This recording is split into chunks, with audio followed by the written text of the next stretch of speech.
The broadcast is now starting. All attendees are in listen-only mode.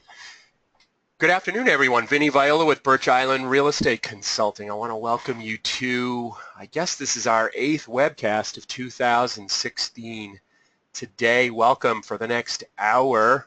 We're going to talk live about finding energy efficiency in multifamily housing, the asset management perspective, and often that's my perspective. That's my background, having spent 10 years in tax credit syndication. And I want to introduce you all to Scott Pinyard. Scott, welcome. Thank you. It's good to be here. Yeah, it's great to have you. A little bit about Scott before we get started. Scott is lead AP and a senior consultant with Sparhawk Group. They're located in Yarmouth, Maine, and I'm very jealous. I'm down here in Boston. Love Yarmouth, Scott. Got to get up there and do some more work with you guys. But Sparhawk Group is a nationally recognized leader providing energy engineering and consulting services to clients across the country. And Scott, your specialty is energy efficiency in multifamily housing buildings, ranging in size from a small garden style to a 30-story in New York City, right? That's right. Yeah, we've done the whole range. Yeah, and Scott, your clients are owners, developers, management companies, public housing authorities, and you're in the affordable arena, market rate, luxury, as well as condos. So busy. That's right. Very busy. And welcome. Again. Yeah. Thank you very much. Yeah. Let's move forward. I think I've touched on who we are today. Really quickly before we get started, just a couple of housekeeping items. Hopefully you all received the PDF copy of that says AHIC risk rate guidelines. That should say slides for today's webcast. My apology. There is a question panel in front of you, and you can use that to submit questions, and we will watch that question panel and try and answer your questions real time. No question's a dumb question, as we always say. So, and again, we'll try and do it in the order of submission. And I just feel that waiting till the end changes Scott, it kind of changes the quality of the webcast. I always feel like the questions during really give some color to the content that we're talking about today. So I agree. And I would like to just encourage. I'm sorry to cut you off, Vinnie. No worries. I just want to encourage people to send those in while we're going through the slides. I like this to be sort of a little bit more interactive than just listening to me drone on for an hour. Yeah, and my occasional question. But any questions after the webcast, any feedback, any follow-up you'd like to share with us? The email addresses are in front of us, so let's move forward here. Scott, you want to run us through the objectives for this webcast? Sure. So, looking at energy from an asset management perspective, we really try to define some goals, or what do we want to present for this. First and foremost, it's just an overview of what energy efficiency means. There's a little bit more to it than just saving energy. I'll dive into that. Understanding when energy efficiency can be engaged in a project. So there's various times that energy efficiency projects can be implemented, and we'll go through those times and what projects work best when. And then how to track. You can't be efficient, or you can't quote savings if you're not measuring. So we'll talk about just a few ways that we can measure energy usage and some resources that are out there. And then what to do for long-term results. It's great to get a new boiler system installed, but what plans and procedures do you need to put in place to make sure that those savings last long-term? And then finally, go through some of the resources that are out there that are available. And those are resources, both things like engineers and designers and people that can help you with the process, as well as incentive programs. Sure. And speaking of property management in that arena, when the supervisor's taking over the upgrades you've put in place, that's typically part of, you call it the O&M, operations and management, Scott? Or maintenance. Operations and maintenance. Right. Yeah. Right. Yeah. So whatever upgrades you're making, they eventually, hopefully, end up in the project's preventive maintenance binder. So moving forward, Scott, why don't you define for us? Sure. So there's a lot of different sort of perspectives on this, and I just kind of wanted to provide where I'm coming from on it. You know, energy efficiency in its simplest form is a method through which you can have lower utility bills next winter than you did last winter. So the idea is to have an optimally designed building that consumes as little energy as possible. And that's where a lot of people stop for the definition. But, you know, at Sparhawk Group, we expand that a bit. So it's important that we maintain comfort. We don't really believe in the energy efficiency methodology of sit in the dark and freeze. You know, it's important that these systems operate. And the last point is minimizing maintenance costs. So for us, all of these are reasons to do energy efficiency projects and reasons to engage energy engineers. Right, and although it doesn't say it here, Scott, you'll be talking about, it's about energy efficiency, gas, electric, lighting, but it's also about not so much about the utility rates as it is about, for example, the amount of water we consume today. That's and right. the amount we'll consume tomorrow once you put all these wonderful systems in place. So exactly.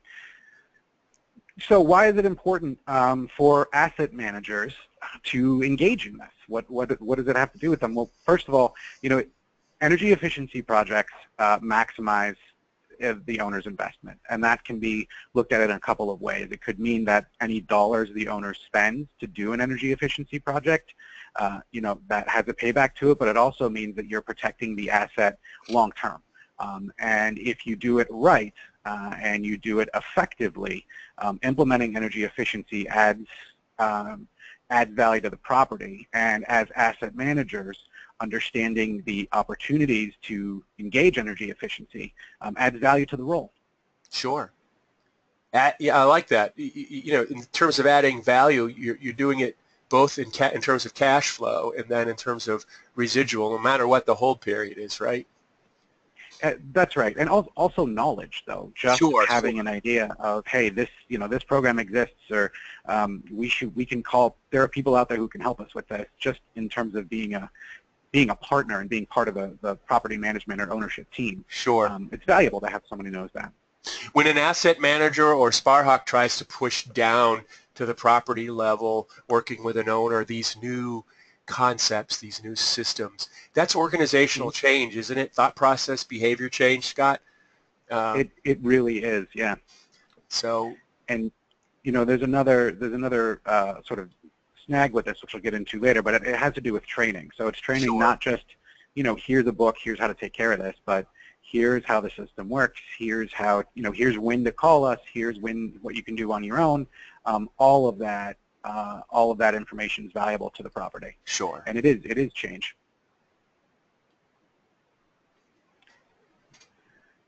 So energy efficiency can be implemented anytime.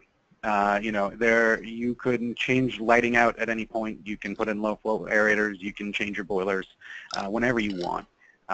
That being said, there are times that are the most opportune. And that happens, they become opportune whether there's a financial reason for it or a system fit reason for it.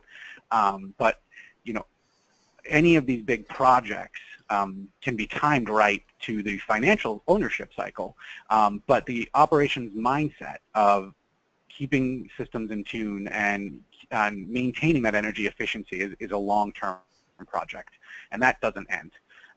And any of these energy efficiency projects or maintaining this operations mindset, you know, it requires a lot of different people. And we look at, you know, the people that we work with on a project. You know, obviously ownership has a final decision making and pays for it. Site management, you know, they're dealing with the logistics of actually implementing this stuff, and they also provide, you know, project support in terms of that will work here, that won't work here. And then, you know, the site maintenance staff, you know, they need to be part of the process, and they'll do a technical review of anything that we recommend. And those are the people that are going to be most responsible for carrying efficiency on their shoulders as time goes on. So there's a lot of work with the project team on various levels to make sure everyone has the buy-in and that it's a long-term successful project. So we go from a low technology to a souped up high efficiency rocket at our Yeah. property, and Yeah. they're very sensitive newer systems, aren't they? They really require attention. Well, I wouldn't say that as much as it's just more complicated. I mean, in Sure. a lot of cases, we're working with people who are used to having older oil boilers that when it fails, you just hit the reset button. There's a lot more to these systems. A saying, the owner of our company says quite a lot is that, the existing boiler and existing mechanical systems are like a stagecoach. You Yeah. have someone who's working there is used to driving a stagecoach. And we took out the stagecoach and we put in a spaceship. Yep. But we didn't send that stagecoach driver to astronaut school. So there's a big gap. There's a big gap in technology there, and it's not unsurmountable, but it's important that that information exists and that the site staff know about it. And for a lot of reasons, not the least of which is, in a lot of cases, you're paying more money for more efficient equipment. Sure. So it's very important that it's operated properly, so you actually get the payback on that investment. Right. This is a little out of the scope, but I'm curious. A lot of the stuff that you see, the higher end, does it also come with some kind of app or web-based application that allows you to dive in and look at how things are performing? We are seeing more and more of that. Yeah. There's, a lot of buildings, especially larger buildings, will have a sort of a building management system, and that covers the whole building. And so a lot of times you can log in remotely on that. But yeah, there are systems where, say you install a new boiler, there's a module you can tack on that will that you can use from your iPhone. And you're sitting at home, you can check and make sure your boiler's running the way you want it to. Sure. So, as I think I was hinting on the last slide, understanding operations, and long-term operations on a site when planning for an energy efficiency project is key. That keeps your energy costs down, obviously keeps your maintenance costs down, and it allows for comfortable tenants and, honestly, tenants that can pay their bills. One of the things that, we've run into is, designing these projects and going into buildings where tenants are struggling to pay their utility bills because they're so high. These projects really help keep those tenants more stable, which is better for the property long term. Sure. And it's equal parts, who you have on the site and how you train them. And I know that there's a lot of turnover, especially in the affordable housing management industry, of the maintenance staff. And I think that is sort of puts off management companies from training with the thought that, well, I'm going to train this guy and he's going to be gone in a year. But the reality is I see training as a benefit, and that training and investment to various levels and various sites will help you get a better payback out of your energy efficiency project, and will also allow you to keep those employees happy. So one of the key things, especially in affordable housing, just with the way that we run with very tight operational budgets, is leveraging incentives. And I'm going to go into this in more detail later in the program. But there typically are 3 levels of incentives that we deal with. From the utility, so it's from the gas company or the electrical company. There are a lot of state agencies and state entities that'll provide. Sometimes it's tax relief, other times it's direct incentive. And then there's federal incentives. A lot of times these tend to be, again, either tax incentives or a big program like the Better Buildings Challenge, which some of you might be familiar with or even members of.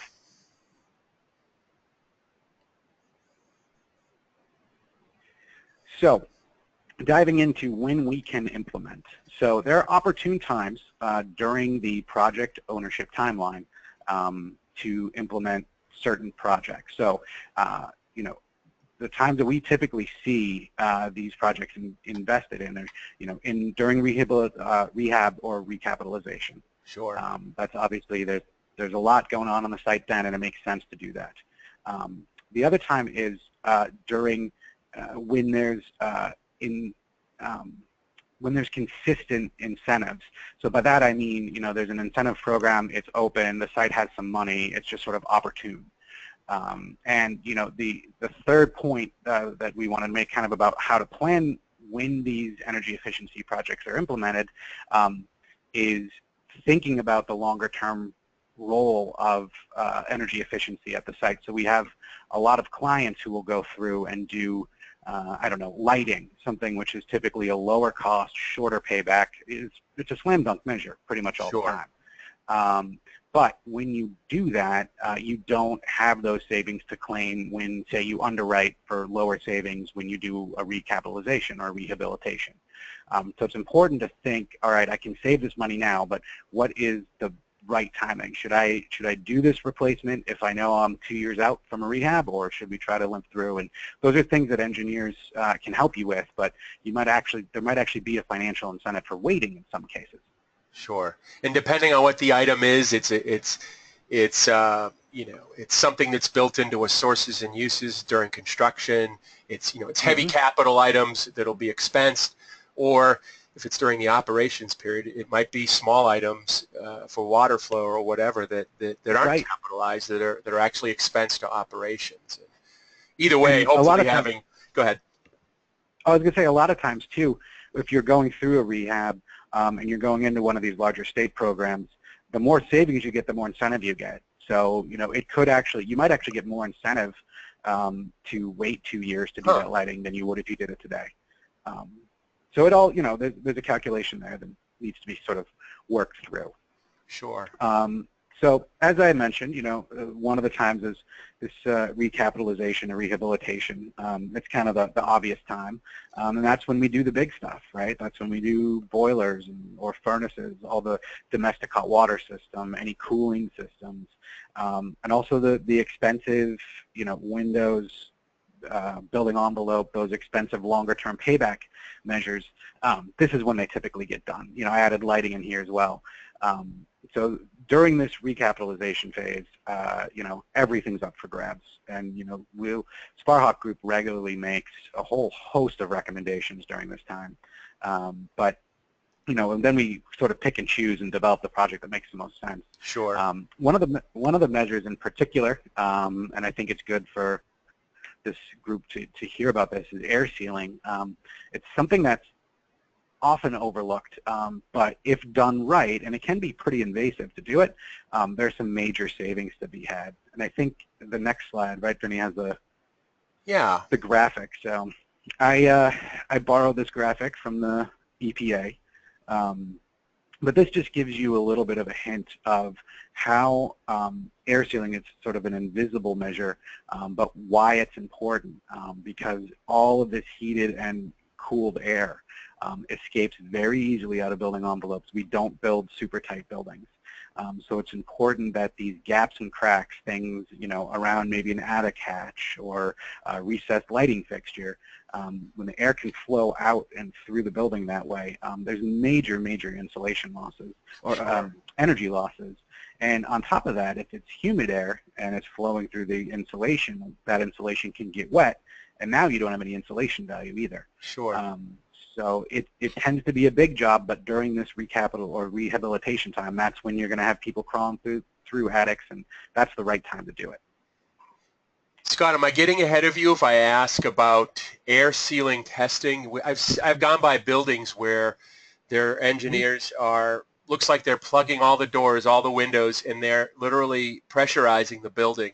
Is that part of something you're going to talk about later, or is it something worth talking about here?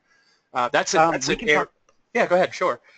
I was going to say, we can talk about it here, and yeah, you're right. It's something called blower door testing. Thank you. And we do it regularly on various size buildings, and it can be used a couple of different ways. The first way is as a diagnostic tool. So we have standards, so we know if we pressurize the building to a certain level, how much leakage should we be seeing, and then we can use that to gauge what savings might be there. It can also be used in a targeted fashion. We've had some projects that do this too, where you pressurize, say, imagine you have one apartment and you pressurize that apartment, and then you can go around and with like a smoke stick or another way of detecting airflow, you can see where the air is leaving the envelope, and you have the smoke stick in one hand and a caulking gun in the other. You literally plug that hole right up, and you do that through the whole building, and what that'll do is it will, you'll see real time those leaks, and you'll see real time how your airflow leaving the room is going to fall. So it's a very useful tool, and a lot of incentive programs as well incentivize you for getting to certain levels of tightness. Sure. Is another tool, Scott, stepping back at the building and looking at it from an infrared perspective? Is that common with air sealing as well? Not so much with air sealing. I mean, we do that combined regularly because you can you'll start to see, especially if there's a real difference in temperature between inside and outside. Sure. If you pressurize the building, you'll start to see, basically the walls changing color on an infrared camera. But yeah, that is common to be able to use an infrared camera. Say it's very cold outside. I'm sure most people are familiar with the pictures by now, but sure. That's a typical way to really get a sense of where's insulation missing, is there an air leak, all of that envelope stuff that isn't normally visible. Note to self, if we do this presentation in Portland in September, we might add that slide. I like that. I like that idea. Yeah. So another common time to do to implement energy efficiency on a site is during unit turnover. And those are normally small measures, but they add up, especially as units turn over. So things like changing out the light fixtures or even just the lamps, if the right lamps are available. Appliance upgrades, upgrading to Energy Star refrigerators or dishwashers if the site has them. Water saving installation, this is a perfect time to put in a faucet aerator if they're not already there, or lower the flow rate through those aerators, because you've had someone who's never lived there before, so they don't have a baseline and they can't say it used to be better. Now's a good time to do that. And another common measure that we see during unit turnover is a thermostat upgrade. Whether it's going from a dial on the wall like a Honeywell thermostat to a full programmable, or some of our clients will use temperature limiting thermostats. Right. You can also put in networked thermostats so that it's easy to see where everyone has it set. So during unit turnover is a time to do those smaller things when you're going to be in the unit anyway, and those add up pretty quickly. Are you doing any work in the commercial arena with Nest, Scott? Are you seeing any Nest being implemented in multifamily? We haven't seen it, especially not really in our affordable clients. And some of the higher end apartment, like luxury apartments, we're starting to see it. And a big reason for that is that it's heavily incentivized. Sure. It's nice to be able to turn your air conditioning on before you get home, so it's cool when you get there. Sure. But it's tough, I don't want to dive too deep into it, but it's tough to know exactly, how much of a long-term savings that adds into, but it does definitely have some immediate impact. I think it's a quality of life thing too. If a device on your wall connected to the web can learn your behavior and start to, it's not always about energy, as you were saying right up front, comfort and convenience. Right. Yeah. So another time to implement energy efficiency is a major system upgrade. And that could be that, hey, we have an extra pot of money and we want to replace our boilers, or it could be all of our boilers just died and we need to replace them now. And again, those are, normally in the heating, cooling, or domestic hot water range. Another opportunity I failed to put on under major systems upgrade was incentive availability.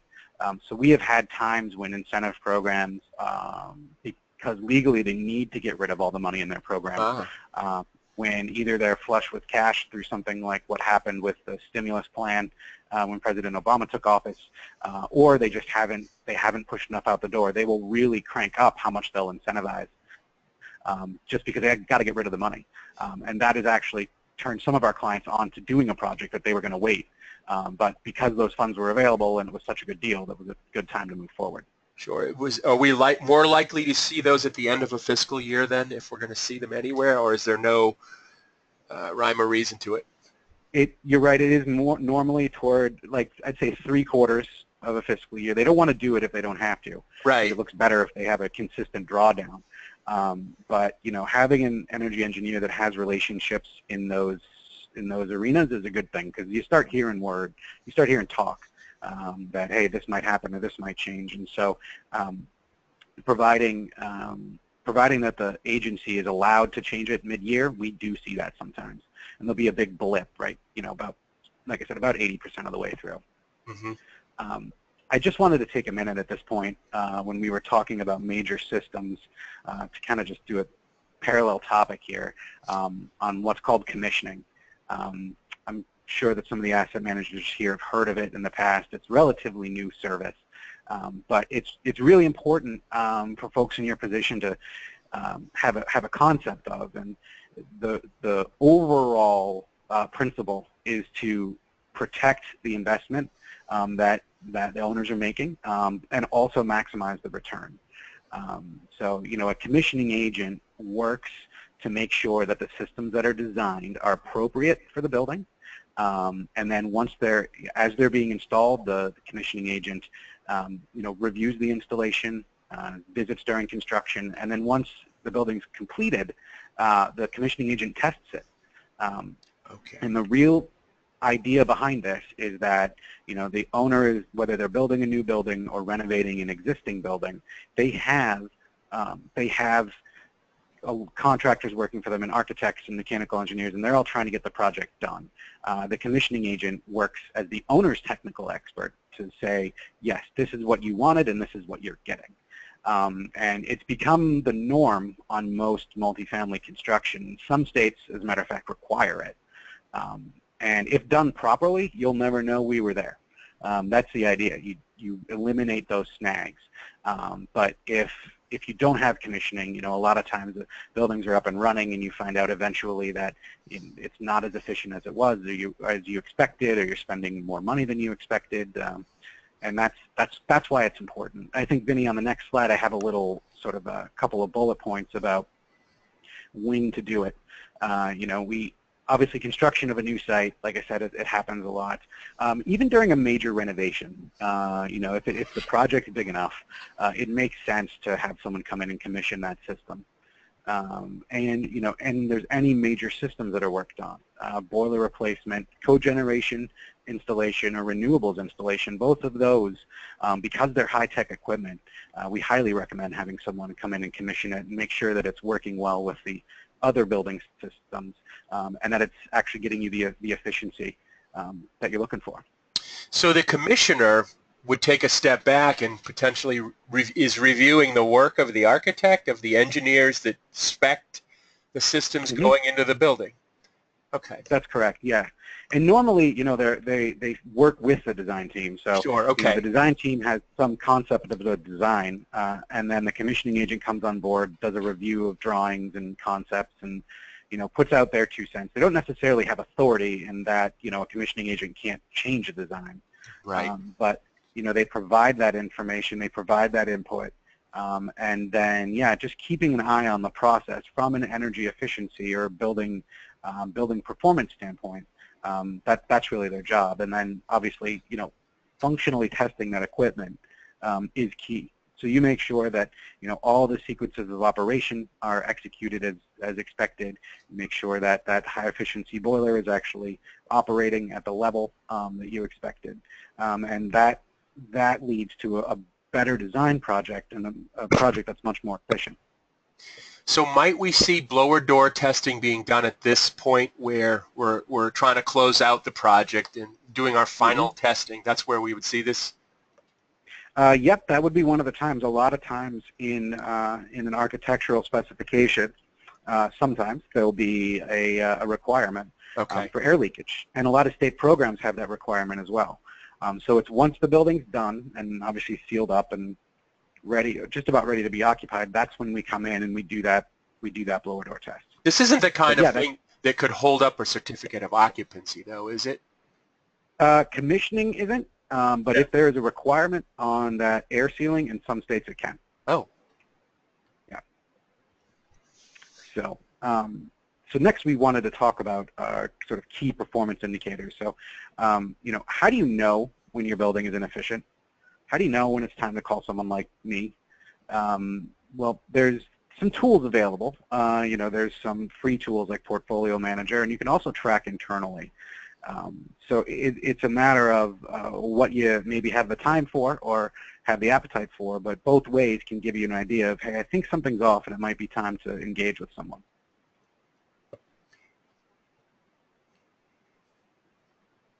So the first one I mentioned is Portfolio Manager. It is from Energy Star, and it's free.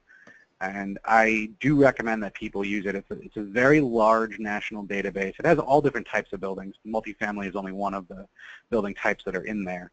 But what it allows you to do is once you enter in information about your building, you can get a benchmark. So it will compare your energy use per square foot to that data from other sites in a similar climate or with a similar heating system, and it'll tell you how you rank. And so you can know, are you above average, are you below average? If you're in the 90th percentile and you're one of the most efficient buildings on the block, then you have nothing to worry about. The other side of that coin is if you're down at the 10th percentile, it might make sense. There's some opportunity there, and it makes sense to get in touch with an engineer. And a lot of efficiency programs, we're seeing more and more requirement for participation in this. So not even state-level programs, but also financing programs. The High Performance Building Program through Fannie Mae requires it, as does the new MAP funding guidelines from HUD. So I think you're going to be hearing a lot more about Portfolio Manager, and it's going to become a regular engagement as time goes on. We talked about this briefly, but our KPI focus here is really on consumption, right? It's not so much about the utility price per unit. It's really about the therms or the kilowatts being used. Yeah. That's right. And there's there's certainly services out there to help with looking at the actual cost of the commodity. But yeah, this is what we do is really focus mainly on the kilowatt hours or therms, not the dollars. Right, or gallons. I don't know, how do you measure water and sewer, but gallons or CCF, yeah. Sure. So a lot of our clients also use in-house ways of keeping track. And that, I've seen spreadsheets. I've seen everything from a very simple spreadsheet to a fairly complicated, complex spreadsheet, where you do, just sort of you're keeping track of usage every month, and year over year you can look back and you can see, all right, this was higher, that was lower. That can be a little bit tough because it's not necessarily corrected for the weather or occupancy or other sort of outliers. But it is an indicator, and especially if there isn't, the opportunity to go full on with a portfolio manager or to hire a third-party company, that's a good way to know. It's at least something. And another way of in-house tracking is, there's third-party software or software as a service that you can use, and there's a lot of different providers out there. One that we see a lot is called WeGoWise, and then some of them will actually automatically pull the data, and it'll benchmark it in their own database and show you, against your own buildings, how your buildings stack up, and then also export that data right into Energy Star. So that can be a pretty efficient process. And for the Sparhawk Group, that's an amazing tool. Like once WeGoWise sets that up, we take that data and we use it to drive the projects that we implement. And so when an owner has an appetite and they know, hey, this building is an outlier for us, it's great to be able to log in and get all that data from them. Sure. It does require a level of interest. It's not. We've seen people that have these sort of programs and they never touch them. And I think that in order to get the value out of this, you really need to be constantly engaging with it. WeGoWise. Is that what you said? Correct. Yeah. Can you explain that? WeGoWise. Can I? Yeah, I'm not familiar with the term. I don't know what. I don't know why the company's named that. But okay. It's their name. Okay, it's the name. It's not an acronym for something. I got you. No, yeah, sorry, it's the name of a specific company. Okay. Yeah. And they're involved with your utility monitoring. Gotcha. Exactly. So another sort of other example I wanted to give here about understanding utility costs is actually understanding how to interpret a bill. I remember I was in my multifamily building analyst training, and the guy that was teaching it said, no one will ever expect you to be able to recreate or predict a utility bill because no one can. Because it's very confusing how all these things are calculated, and there's all these algorithms and all these things that play into it. And I don't want to dive into that necessarily. What I do want to just say is there's two parts to any gas or electricity bill. There's one part for a T&D charge, and that's transmission and distribution. So that is how much you're paying to get all the electricity you used from the power plant to your building. So that's, maintenance of substations and linemen out there fixing lines when they come down. That's billed directly by the utility company and paid to them for providing that service. The other part of your bill is the commodity cost. So it's the price of the energy itself. And in some places, in some states, they'll both be on the same bill. Other arrangements, you might get two bills. And this is when you have the opportunity to buy electricity from another provider. And so maybe you don't buy direct from the utility, you buy from someone else. This is very common with gas, where there's a central supplier, but you can also go and buy from someone else on the open market. And so you get all of this cost as a whole. And it's important when you're looking at utility bills, if you are doing this in-house, or even if you're just curious, poking around, it's important to remember that these bills are split, and a lot of times there may be two bills, so it's just a good thing to keep in mind. It occurred to me if this was an hour-and-a-half presentation, our attendees would benefit from a quick dive into a bill just on the surface to show what you're talking about if they're not familiar. Sure. Yeah. Well, I mean, even just going home and looking at your bill at home, it's very difficult. I mean, it's tough to look at the bill and really understand it because it's a complicated system. So long-term efficiency. I mean, this is the key. If you design a project that has a 7 or 8 year payback, you want to make sure you actually achieve that in 7 or 8 years. And in a lot of cases, without proper planning, what can happen is that the energy efficiency gains that are made through implementation of these projects will be lost. They'll just kind of slip away. It's kind of like New Year's resolution. You go to the gym for February every day, and then it kind of trails off from there. The same thing happens with efficiency. So one of the key components, and one thing that we stress very heavily with our clients, is development of maintenance routines and operations and maintenance programs. And so we work with our project teams during development to talk about, what are the best maintenance options or the best projects that will give us some maintenance savings. And then once everything's implemented, we develop checklists and processes, and we meet with the building operators and meet them at whatever level they're on. They could be very experienced HVAC technicians. They could also, really barely ever go into the boiler room. Based on that role, we'll put together, the right checklist and maintenance routine, and we'll also talk about when it makes sense to do a checkup, to do an efficiency review. So maybe it's 5 years in, maybe it's halfway through the payback period, whatever it is, we'll define that so that the investment that's made in that energy efficiency equipment actually has a payback, and we don't see the savings drop off and never achieve the payback, and then it was, a bad investment. I'm guessing some of your more sophisticated systems have an ongoing kind of, you log in and you can track efficiency almost. I don't know if you can track efficiency real time, but certainly performance, I would think. More sophisticated systems do, and you will, I think I spoke earlier about a building with a building management system. Sure. A lot of times, those will just have alarms. So when you log into it, there's a red flashing box that says this is happening. This inefficient thing is going on. Right. But it's also, some of these programs, especially the ones that download your data automatically, can flag. They can see it. In some states, Massachusetts is one.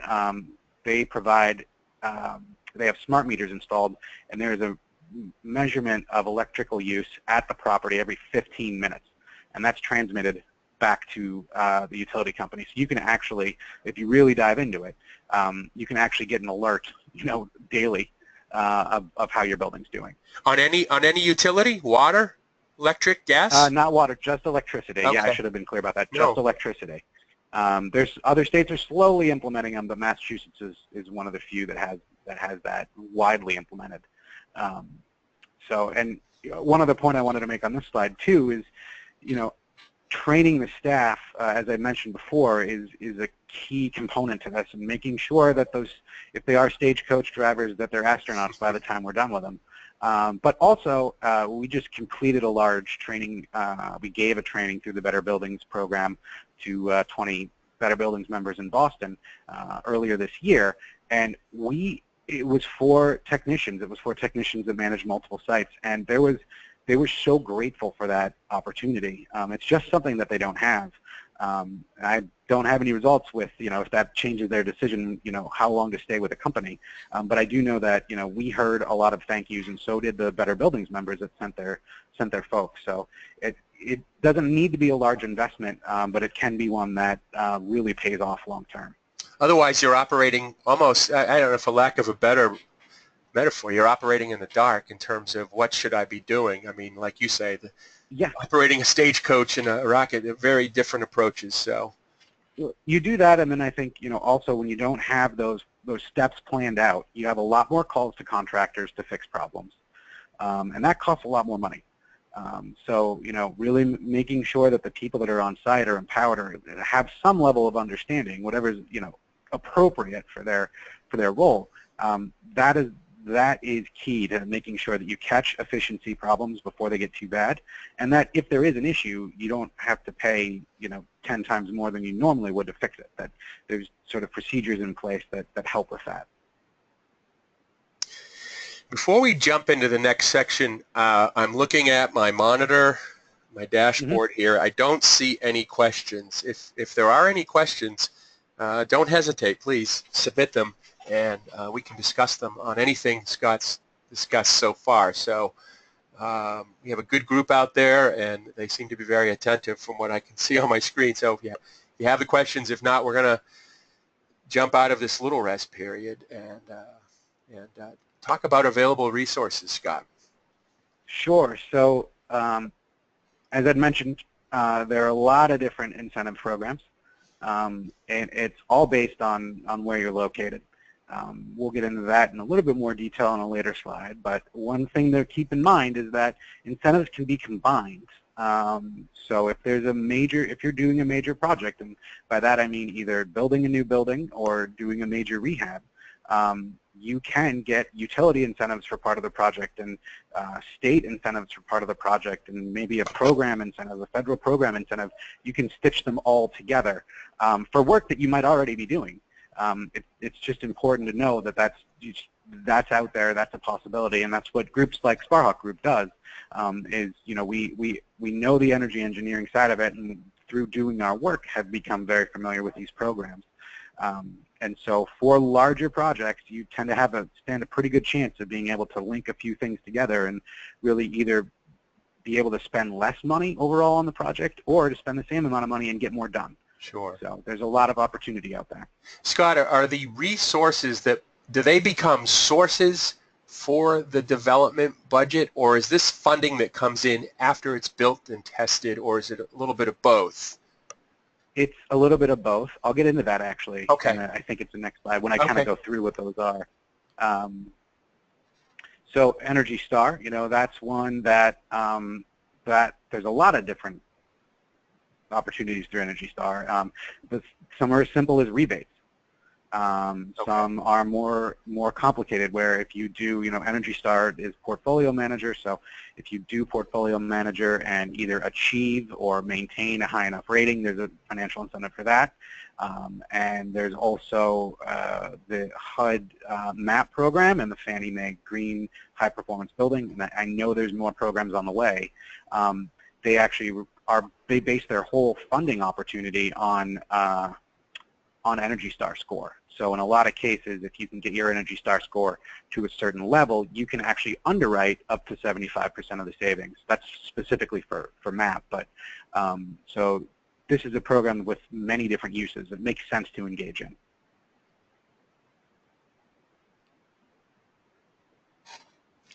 So utilities, this is where we get a little bit less specific because there's a lot of different utilities and they all do things differently.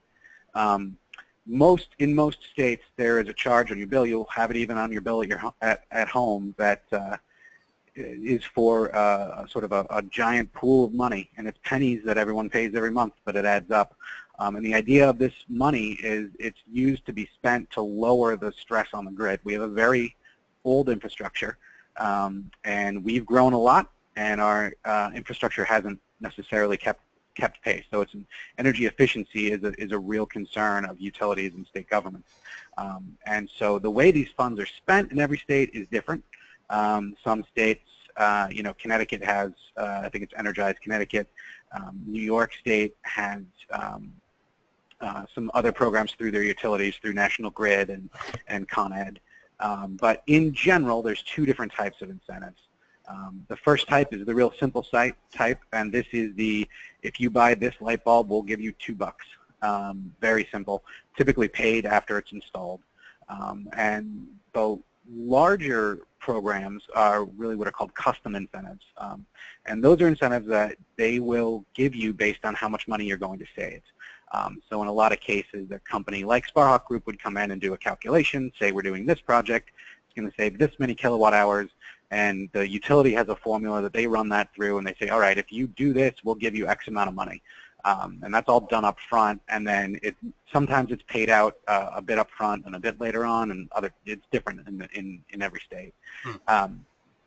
And even in some states will even provide energy engineering and development support. So they might sponsor or pay for part of an energy audit.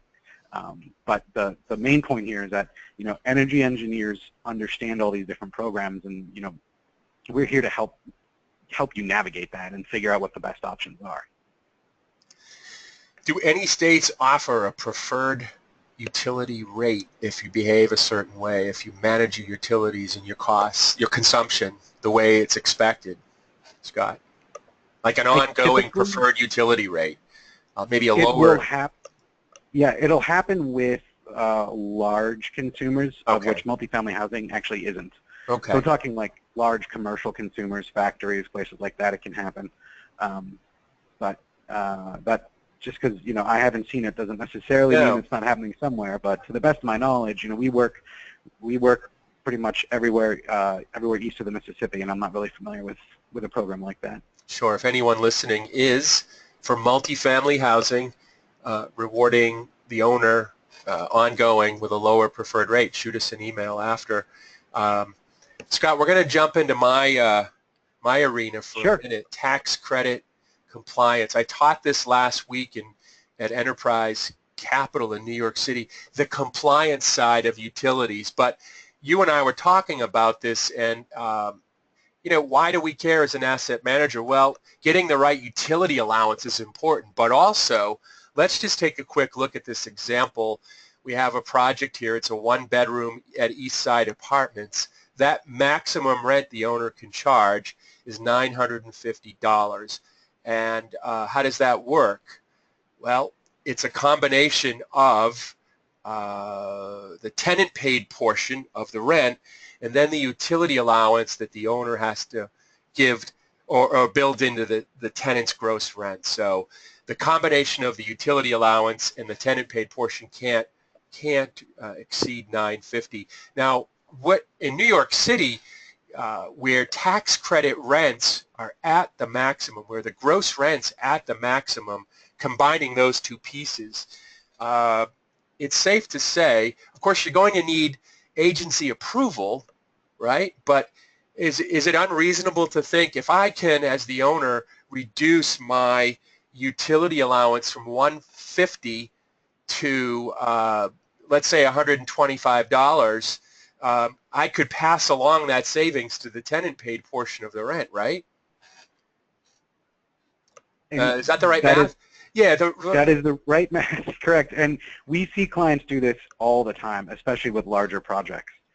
You do have to, as I think, as you said, Vinnie, it's important to get the Housing Finance Authority approval before any of this moves forward, but there's various ways of recalculating this, and we've worked with our clients on doing it, and it can effectively work that way. Sure. The net result is the owner's collecting more rent, cash rent from the tenant because of a lower utility allowance, if that wasn't completely obvious. So moving forward, anyway, that's a sideline.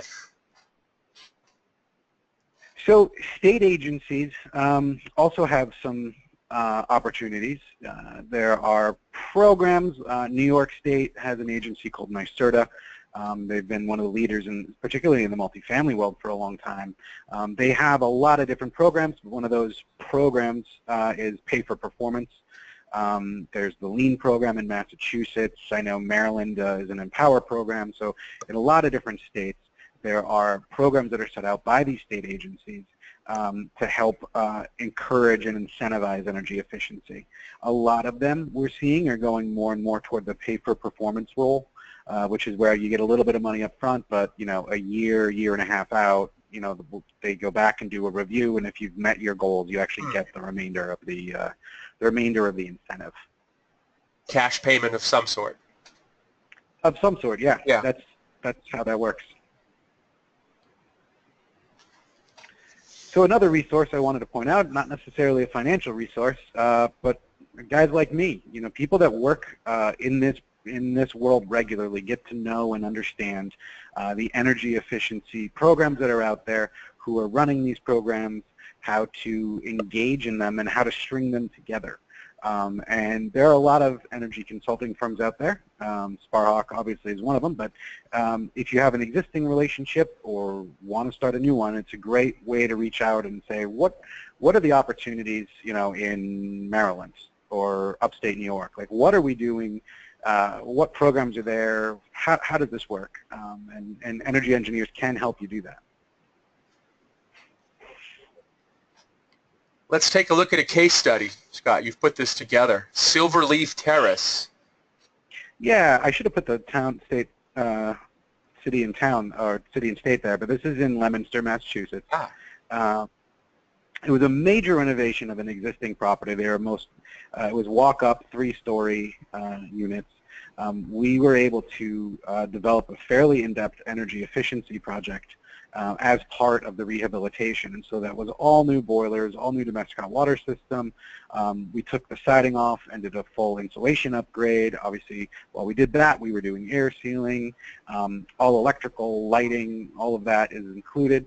Then we also even went for some solar PV. And the solar PV is designed, it handles about 30% of the load of the community building, which has the offices and the common spaces and stuff. So after we developed this, we were able to secure more than $250,000 in incentives. And that comes from a wide variety of locations and programs, and it was meant specifically for the measures that we were implementing. And because of that savings, we were able to really provide some in-depth training of site staff. We wrote pretty sizable manuals for the boiler room, and it has all the mechanical equipment manuals in there, but we add on top of that some plain English, plain language. Here, if this happens, do this. Things like troubleshooting charts and all of that information. So it's there for the on-site people to work with over the long haul, and that's been successful. And they've saved quite a bit of money, in not getting not calling the mechanical contractor every 3 months or however long, whenever problems arise. So the results, the total site savings exceeded 30%. That doesn't include the solar. So just all of the savings from heating, water, lighting, all of it, and comfort was greatly improved. One of the problems we had at the site was that there was an issue with air sealing, and so there were drafts and people were cold and they were turning up their heat and they couldn't quite, it wasn't really balancing out. So, I added a few pictures on the bottom there. The one on the left is a picture from the ground looking underneath the roof eave, and that spray you can see in there, the spray foam insulation. So we actually, they spray it sometimes from the inside and also from the outside, and that's insulation and air sealing.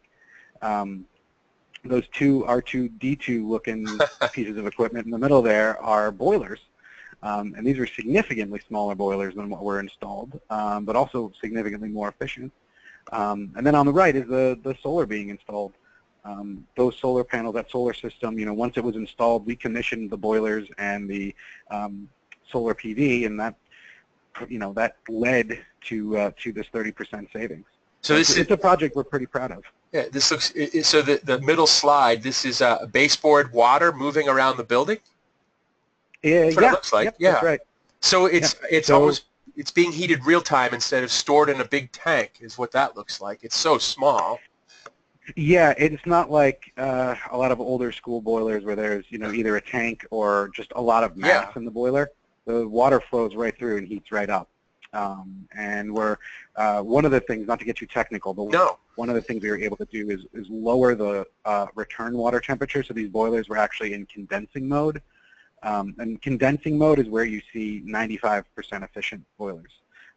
Anything that isn't in condensing mode typically is in the 80 to 85% range. And that's actually an important point, is that a lot of people will go out and they say, hey, we need new boilers.